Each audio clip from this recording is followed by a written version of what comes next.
এটা মূলত অবস্থান করতেছে বাংলাদেশ এবং সোনুয়া গ্রামের মধ্যবর্তী স্থানে। টাকার অভাবে এই মসজিদটির কাজ আপাতত বন্ধ হয়ে আছে। যদি এরকম সুহৃদয়বান কোনো ব্যক্তি থাকেন তাহলে অবশ্যই ভিডিওটি দেখে মসজিদের সেক্রেটারি বাসু ভাইয়ের নাম্বার আছে, বিকাশ নাম্বার, যে যেখান থেকে যাই পারেন, বিদেশ এবং বিদেশ প্রবাস থেকে যে যেখান থেকে পারেন যাই পারেন, সবাইকে আহ্বান করব। ছোট অঙ্ক বড় অঙ্ক মানে যে অ্যামাউন্টে আপনি দান করেন সমস্যা নেই, 10 টাকা 20 টাকা 50 টাকা।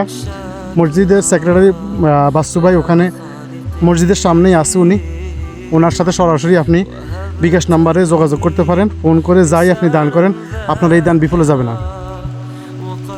কেননা এই মসজিদটি অনেক দিন ধরে পড়ে আছে শুধু টাকার অভাবে। অলরেডি দোতলা হয়ে গেছে, তো টাকার কারণে হচ্ছে না।